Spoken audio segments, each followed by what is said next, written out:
Amelia. Oh, I just want to say that.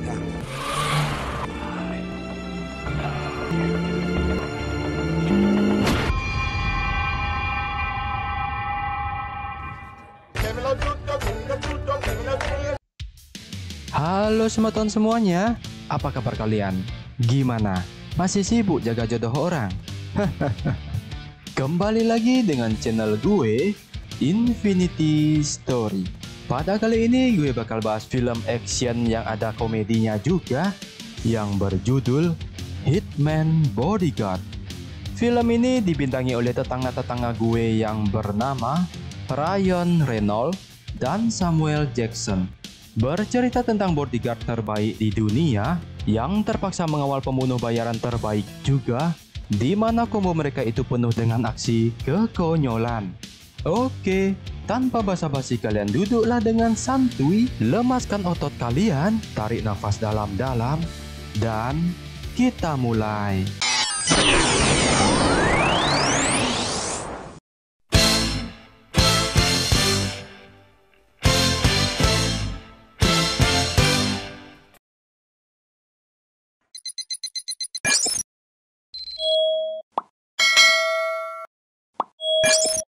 Film diawali dengan memperlihatkan seorang pria yang bernama Michael Bryce.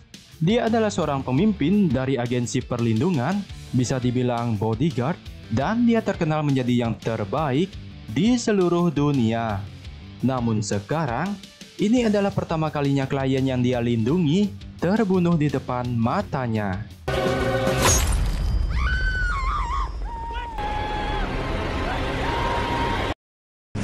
Dan inilah Hitman Bodyguard.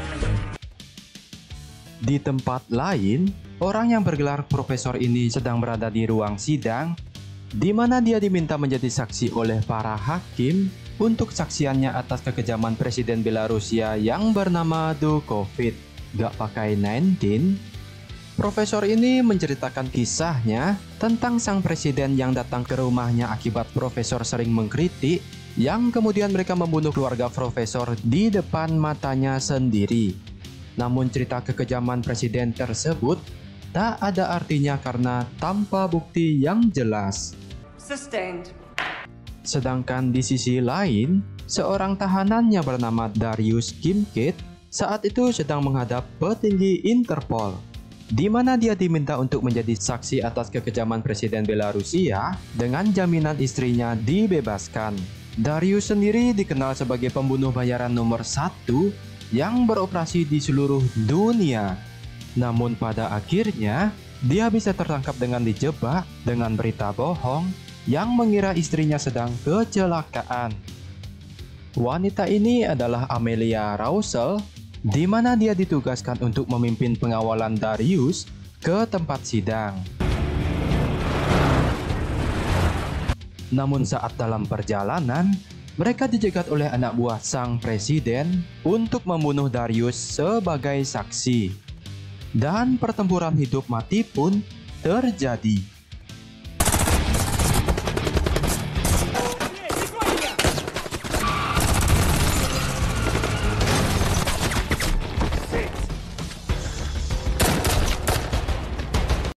Namun semua Interpol terbunuh, yang menyisakan Darius dan Amelia saja. Melihat itu, Darius pun turun tangan untuk bertempur dan membunuh semua musuh. Namun musuh terus berdatangan, yang kemudian mereka memutuskan untuk bersembunyi di kediaman Amelia. Di sana Darius berkata ke Amelia, jika di Interpol ada mata-mata di antara mereka, dan membocorkan informasi tersebut. Mengetahui keadaan itu, Amelia kemudian meminta bantuan ke Michael, seorang agen perlindungan yang terlatih, yang tak lain adalah mantannya sendiri. Yang singkat cerita, Michael sudah sampai di rumahnya Amelia, namun saat Darius dan Michael bertemu, tiba-tiba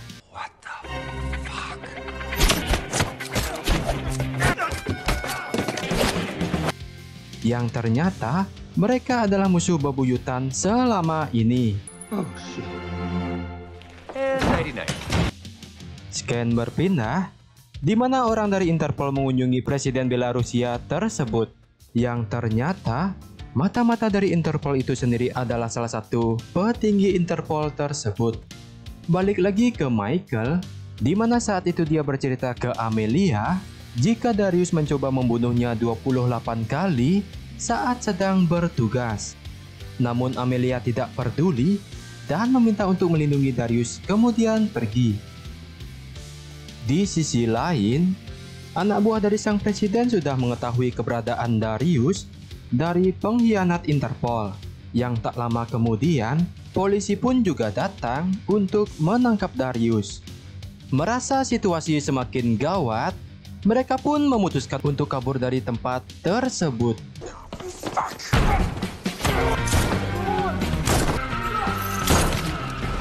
Well done. Guess what happens now?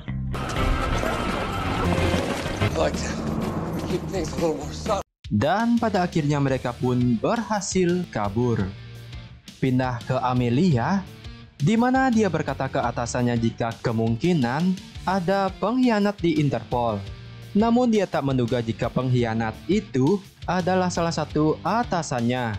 Kembali lagi ke Michael dan Darius yang saat itu di dalam mobil masih sedang berdebat. Namun tiba-tiba anak buah presiden kembali menemukan mereka. Itu pun membuat Michael menjadi bingung, yang seharusnya rencana pelariannya itu sudah sempurna. Dan ternyata penyebab mereka bisa dilacak oleh anak buah presiden akibat si Darius mengambil ponsel dari penjahat tersebut. Hah? I mean, how have you stayed alive this long? Singkat cerita, keesokannya mereka sudah menaiki kapal untuk pergi ke Belanda. Yang setelah sampai di sana, mereka pun bersembunyi di salah satu rumahnya Michael yang ada di Belanda. Sedangkan di ruang sidang, para hakim menanyakan apakah Darius akan hadir atau tidak. Kemudian Amelia pun menelpon Michael, namun si Michael malah membahas masalah mereka putus dulu di situasi yang kurang pas. Karena sebab itu, Michael baru menyadari jika Darius kabur dari rumahnya. Dan saat itu juga, semua anak buah sang presiden berjaga mencari keberadaannya Darius, di mana Darius dengan santainya berjalan sambil membawa bunga, yang tentu saja dia diketahui oleh musuh. Namun Michael dengan sigap membereskan mereka satu persatu. Yang ternyata, Darius meletakkan bunga itu di luar jendela atas gedung untuk istrinya yang tercinta. Wow, so sweet. Setelah itu akhirnya Michael dan Darius saling bertemu, tentu saja dengan perdebatan konyol mereka. Dan di percakapan itu, Darius memberitahu jika orang yang membunuh Kurosawa di awal cerita tadi adalah dirinya sendiri, bukan karena orang lain. Di mana saat kejadian itu, Michael berpikir jika Amelia lah yang membocorkan informasi tersebut karena klien yang dikawal itu juga sedang dikejar-kejar oleh Interpol. Dan karena sebab itulah mereka pun berpisah. Mendengar itu pun Michael jadi kesal dan memukul Darius. Karena dirinya lah dia jadi putus dengan Amelia akibat salah paham. Kemudian Michael memilih pergi meninggalkan Darius. Setelah itu Darius tiba-tiba terlibat pertempuran sengit yang sedangkan si Michael terlihat asyik minum dan tidak peduli dengan sekitarnya. Kemudian Darius pun mencoba kabur dari anak buah presiden yang bersamaan dikejar-kejar oleh Interpol. Michael yang tiba-tiba mengingat jika Amelia meminta menjaga Darius sampai ke sidang. Dengan kesal, Michael yang tidak bisa menolak kemudian menyelamatkan Darius. God damn it!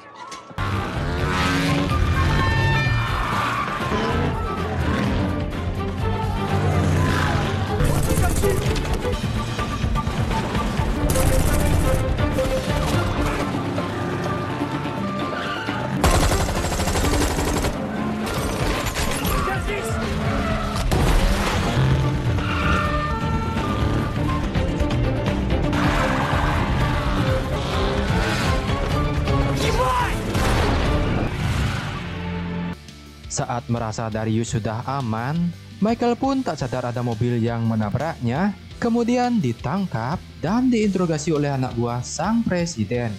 Tak selang berapa lama, Darius pun datang untuk menyelamatkan Michael. Mengira sudah akan aman, ternyata di perjalanan mereka kembali dikejar, yang dimana saat itu juga Michael sedang asyik menelpon Amelia, mantan bebeknya, yang dimana saat Michael ingin mengatakan I love you, tiba-tiba Jesus Christ!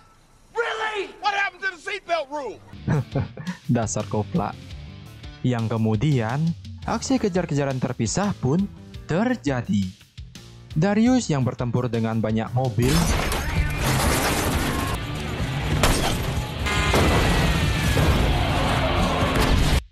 dan sedangkan Michael sibuk melawan banyak orang.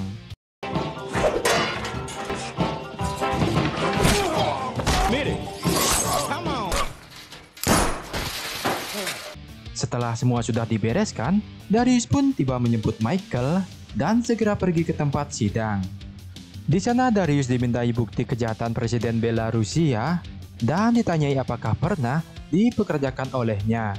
Darius menjawab iya, tapi waktu itu dia menolak dikarenakan saat itu dia melihat kekejaman sang presiden dengan membantai satu desa yang menentangnya. Dan sebenarnya si Darius mempunyai prinsip akan membunuh jika targetnya itu adalah orang-orang yang jahat, seperti pejabat yang korupsi uang bansos dan lain sebagainya. Di sana juga Darius memperlihatkan bukti foto pembantaian satu desa oleh Presiden Belarusia. Merasa terdesak, sang presiden memberikan isyarat rencana cadangan pada anak buahnya, sementara pengkhianat Interpol segera kabur meninggalkan ruang sidang, yang dimana Amelia yang telah mencurigainya segera mengikutinya. Dan setelah itu, datanglah sebuah truk yang membawa sebuah bom dan akan meledak.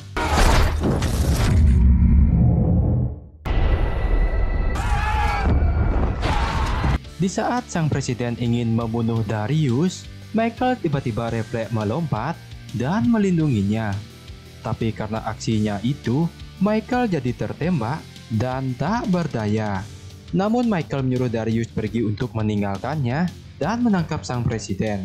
Sementara itu, Amelia yang sedang terlibat perkelahian dengan atasannya yang pengkhianat, hampir saja kehilangan nyawanya kalau tidak saat itu Michael membantu. Kembali lagi ke Darius, yang dimana saat itu dia dalam pengejaran hampir saja terbunuh oleh helikopter. Namun karena skill tembaknya yang jitu, plus sebagai pemeran utama, dia pun berhasil menjatuhkan helikopter tersebut. Dan pada akhirnya, Darius membunuh sang presiden tersebut bukan karena dibayar atau dendam pribadi, melainkan karena telah menembak bodyguardnya, yaitu Michael. When you shot my bodyguard. Secara tidak langsung, permusuhan mereka berdua sudah menjadi sahabat meski pekerjaan mereka layaknya seperti air dan minyak. Baca. Sesuai kesepakatan, istri Darius dibebaskan sedangkan Darius kembali ke penjara. Namun Darius berhasil kabur setelah dia membobol penjara dan alasannya demi menemui istrinya di hari pernikahan mereka. Kemudian tamat. Sungguh film yang sangat mengakakkan.